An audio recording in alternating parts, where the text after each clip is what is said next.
And this morning Scramble Flashback is brought to you by Downtown Stillwater.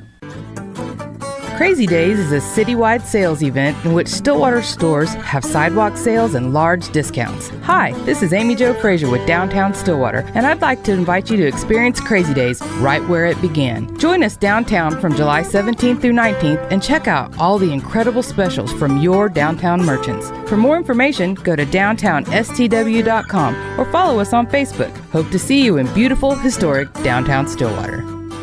Start your day the right way. It's the Morning Scramble with Steve Daniels, weekday mornings from 7 to 9:30. The Morning Scramble is packed with daily interviews about Stillwater and the surrounding area. Every morning, Steve's joined by the movers and shakers in our community. You'll know everything going on in Stillwater and the great people that make it all happen. And on the good days, there's a little wit and wisdom along the way. The Morning Scramble with Steve Daniels, weekday mornings from 7 to 9:30 on Triple Play Sports Radio. Dr. Shelly Sitton is on her way to Africa this weekend. Well, I've been watching it. I use my Weather Channel app on my iPhone, and in Johannesburg, which is where we'll be a week from today, the highs are right about 68, and the lows are in the 30s, upper 30s, because it's winter. Wow. We're in the southern hemisphere, and it's low enough in the southern hemisphere that it's winter. I mean, it is the middle of their winter, so we are having to work on our mindset of what to take, because we're there for 7 days, 6.5 roughly, and then we fly to Uganda, and Uganda is pretty much in the 70s all the time, 24/7. And so I'm thinking layers. I mean, it's going to be take a jacket to wear the same jacket probably every day. Now, do they have South Africa? Do they have shopping in those places? Yeah. They almost say you're better off. Don't worry about taking the stuff over there. Buy it when you get there. Well, actually, it's funny you say that. I was going to send a message today to Nezuko, who was one of our African fellows who was here. She's an educator in Johannesburg, and she's the one picking us up at the airport. I was actually going to have her pick up a blow dryer for me that uses an African plug versus, because I can't have a wet head I'll be sick. But blow dryers do not use adapters well. They'll blow circuits. They'll tear up the blow dryers.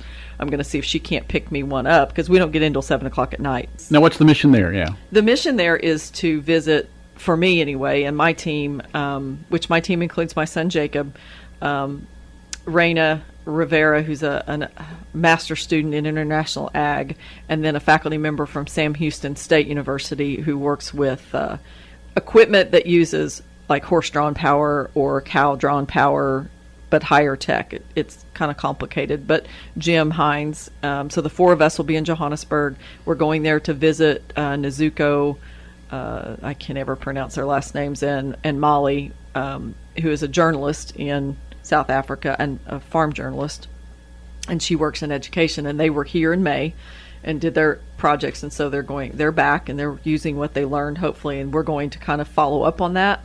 And then also to interview people who might come and spend October and the first week of November with us on the second phase of the grant. So, and the grant, of course, is funded by the U.S. Department of State, Bureau of Educational and Cultural Affairs. Whole concept is, if you maintain good relations and you have cultural experiences with different countries, primarily on bringing them here for them to see that the U.S. is not what they see in the movies, it really does help.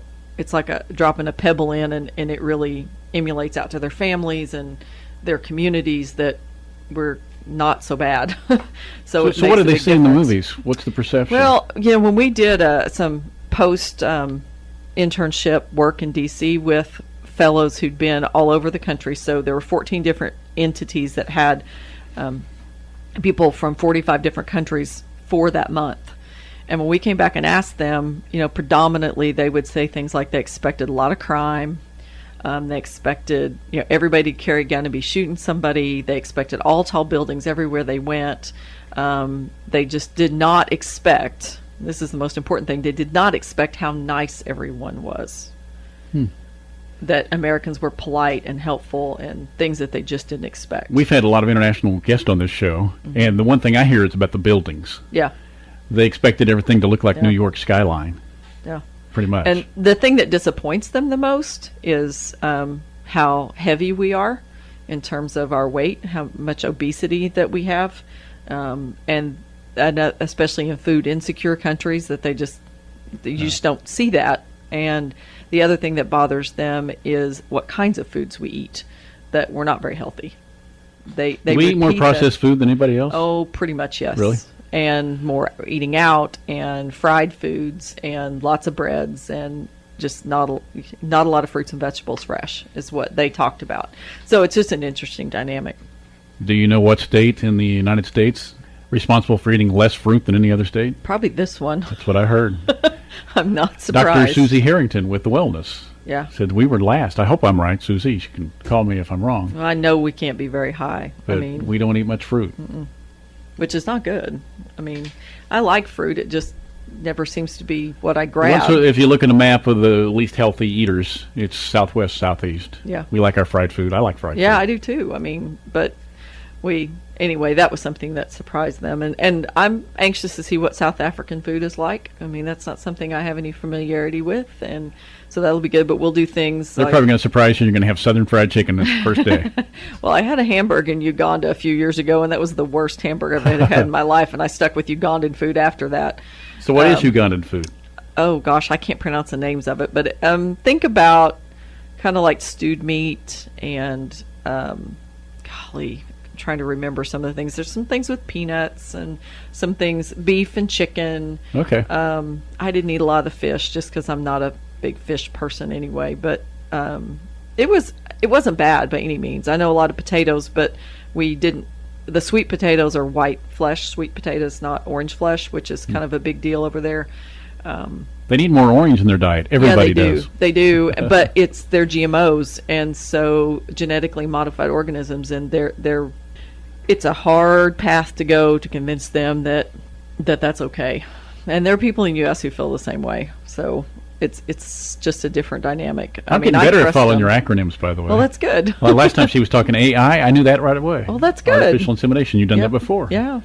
So anyway, we'll get to see a lot of, in addition to interviewing and seeing our fellows over there, we'll also be doing a lot of cultural touring. So touring the Apartheid Museum, going to Soweto, which is where Nelson Mandela was, and going to the Johannesburg Fort. I hope so. And then we'll be in at the Lion Park and a military museum and some other entities. So all kinds of cultural activities to try to help get a perspective on things, and then going out to eat in the evenings to kind of see what things are like. I feel like because we're there with and visiting as guests of natives, we're a little safer than we would be if we were just going there on our own. So I'm not super worried. We leave then and go to Uganda, be in the capital city of Kampala for a day and a half roughly, and then we'll go out to the western part of Uganda to see a lot of agricultural entities. So where we're very modernized in South Africa, we'll be very primitive, if you will, in the western side of Uganda. But we'll visit where they have pigs, chickens, cattle, and then we'll be obviously very careful about bringing anything we wear during those 4 or 5 days. We'll have to basically quarantine when we get back to make sure that we've killed any foot and mouth disease, anything like that coming back in. So, in fact, Jacob, you don't have to hurry back on the show, by the way. It's okay. But you are careful. In fact, Jacob and I have talked about the shoes that we wear. We may just leave.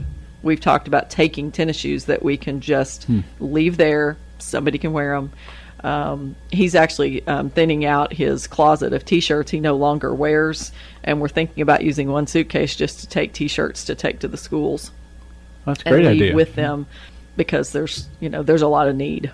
So that's a much poorer country, much more poor. But we'll stay. We're going to go see Queen Elizabeth National Park, which will have elephants, giraffes, zebras, lions, etc.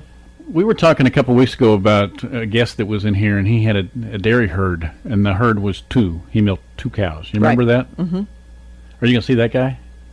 No, because he's in Kenya.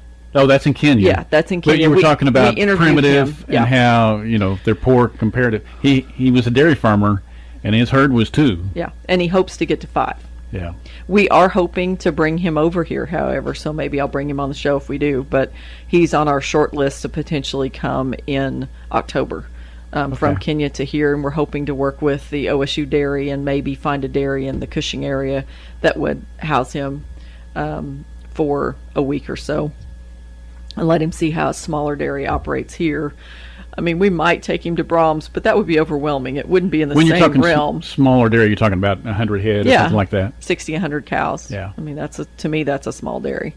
Yeah, and I mean, if your sister and her family were closer, I'd take him there, but that's probably farther out than we can. Yeah, and I can, they're a very functional dairy. I mean, it's a family business. I thought of you actually this last weekend because I was in an antique store and they had some old bottles, old milk glass bottles. When she sees an old bottle, she thinks of me. I know. That's kind of scary. I think of you and your family who have the dairy when I see old dairy bottles. Yeah, I brought her back some milk from Missouri, and they're really in good. glass bottles. It sits on my shelf now in the windowsill, and that's nice. It's a decoration in my home now, so it's kind of cool.